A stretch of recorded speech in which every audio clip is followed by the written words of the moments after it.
Hi, this is Joe again with another review. So in this video, we'll be discussing the 30 for 30 documentary that's aired last week on ESPN called OJ Made in America. Now, of course, this is the week it aired. It happened to be on the 22nd anniversary. Excuse me, the 22nd anniversary week of when OJ killed his wife. Of course, had an infamous freeway chase, and of course, when he eventually got off. And of course, the whole documentary is a 5-part documentary. So it is long. I'm going to adjust the camera. It was a bit long, but it was very good. It tells his whole life from his college career, his pro career. Mostly in the first part when he married Nicole, and of course, when he actually cheated on his wife with Nicole actually. And of course, the second part is with Nicole, with when he's starting to beat her up. The second part, but the third part is when OJ actually killed his wife, and he had a whole high-speed chase and the start of the preliminary hearing, and then of course the trial. The fourth part dealt with the whole trial itself, the whole fourth part of the series, and of course the fifth part, of course, was when he got off. Then of course the thing that happened in Las Vegas, and of course the majority of the fifth part was knowing the verdict and how the country reacted to it. And all the blacks were cheering, going, "Yeah, OJ got off, yay for Blackie, we screwed Whitey, we screwed him." And then, of course, the whites reaction to it, including, of course, myself, who was pissed off because we knew he was going to get off because he had the best lawyers the mind could buy, and the best legal team the mind could buy, and I mean the whole thing to a racial thing, and of course. The judge could have stopped and said, "Hey, you're not playing the race score, and you have to prove that OJ did this thing or not.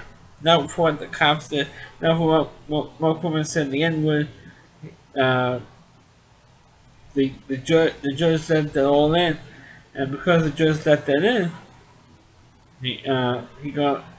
OJ got off. Of course, the best parts of the series, of course, is the end of the second part, of course, the third part. The fourth part, was the first part was actually kind of boring. But then towards the end of the second, when the whole second episode was very interesting, it was very good. Sorry if there's a helicopter or something. The second part was also very good. At least towards the end of it, because the whole third part.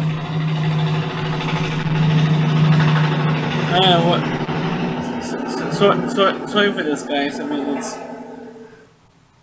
part of the hassle of doing a live video where you have stuff going on outside. Yeah. Of course, the third episode goes with the whole chase and the beginning of the trial, and the trial was at the fourth part. Of course,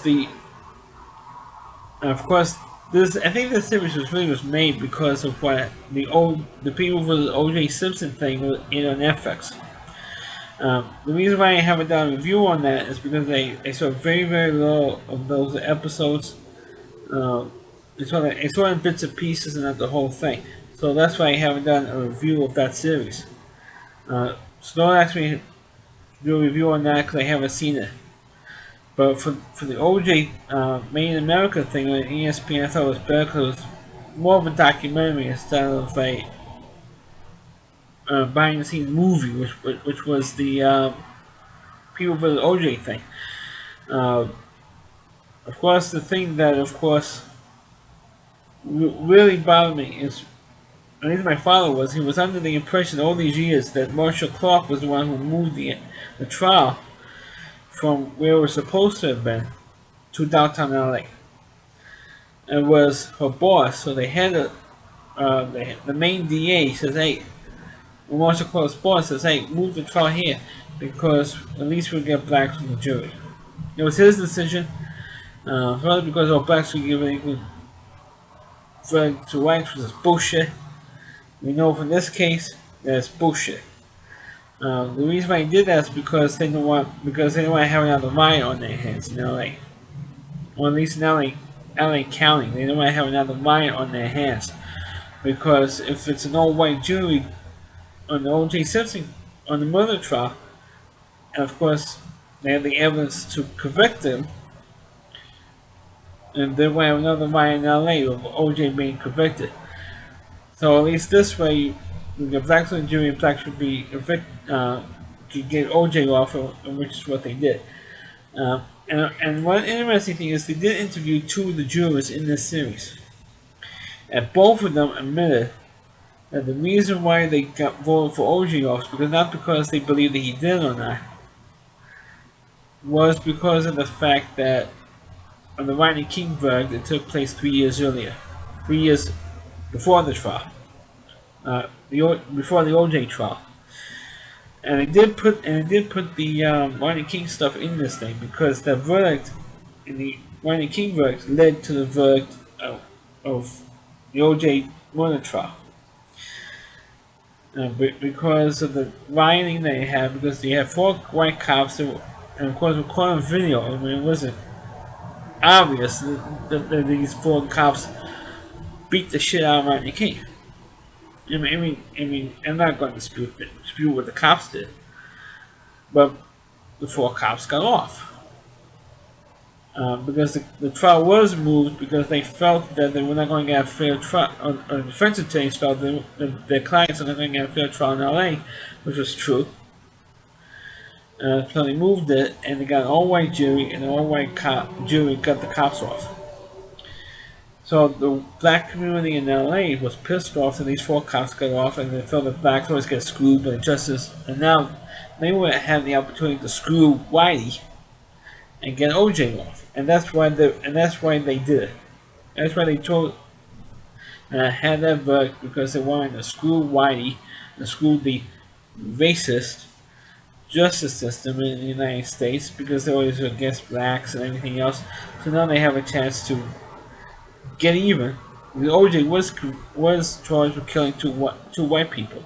One of them his wife, and the guy that happened to be in the wrong place at the wrong time in Nicole's house when OJ came to kill her. So he's charged with killing two whites. So let's get him off, and that's what happened. And of course they went into on the fifth part. They did go into the civil trial, and he was convicted of that. And they did have a white jury for it. And of course the verdict of what happened in Las Vegas. And of course one of OJ's lawyers, when not only F. Lee Bailey, but was interviewed, was one of his black lawyers that was interviewed, because he thought that was a joke that he got convicted by an all-white jury in Las Vegas. And of course OJ did complain over the fact that he got an all-white jury in Vegas. And of course, because he knew what was going to happen, they're going to get even with OJ for what happened. They got off of killing two people. You can make the argument, yeah, but he still did what he did in Vegas. I mean, you can't deny what he did.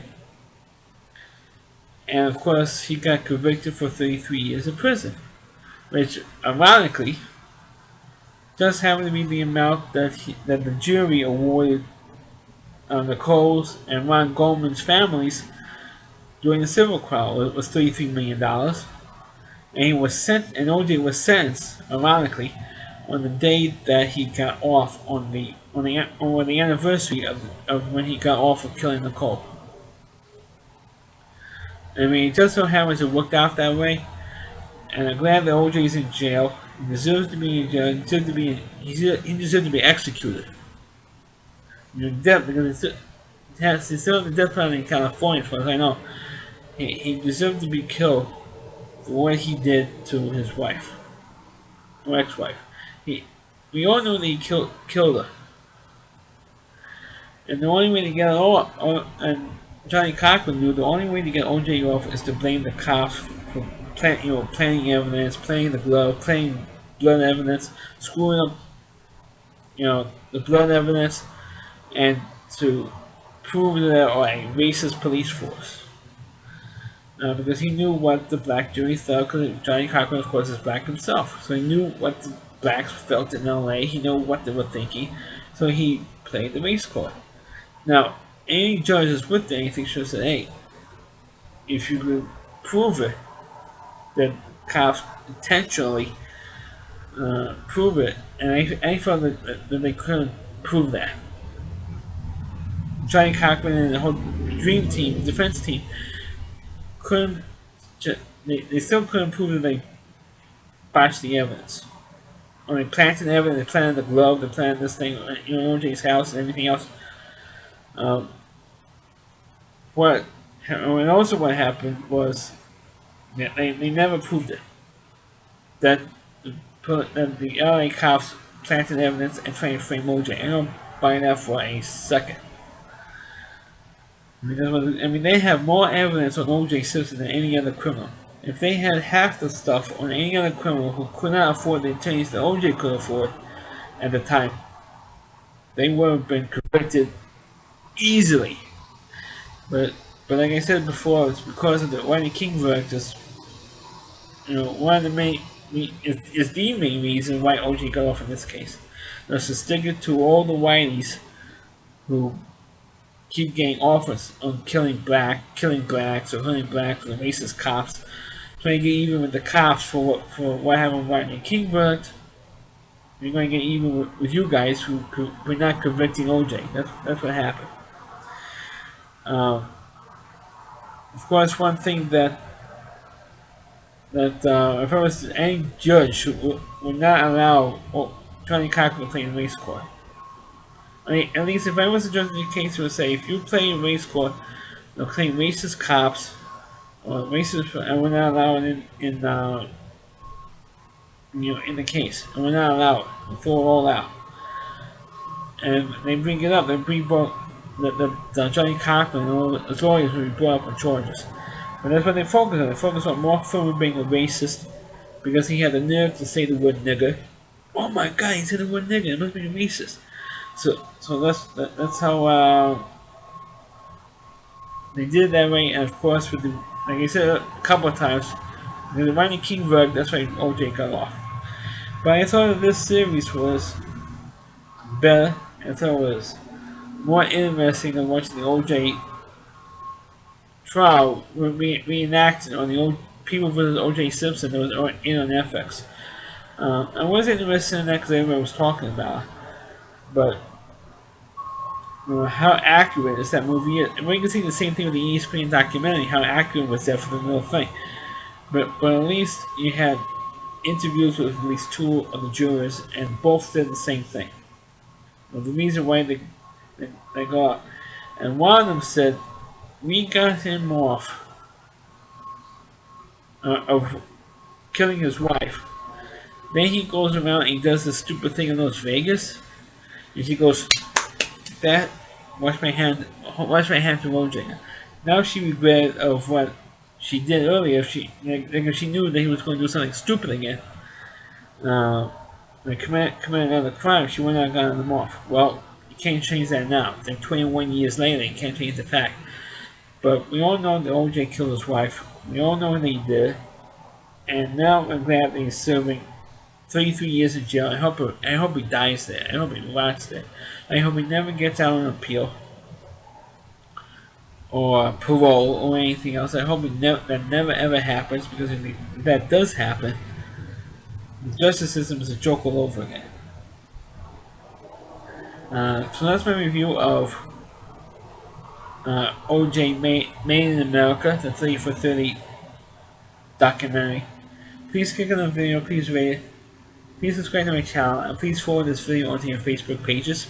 You can check out all my videos not only on my YouTube channel at rowdyc.com, that's OWDY, C.com. That's the homepage of the Rowdy Reviewer. Please need more. Please check out all of his content, not just his TV trash videos, but check out all of his content on Wrestling Mark and all the other stuff that he does, and plus all the other content that's on his website. Thanks for watching. Catch you next time.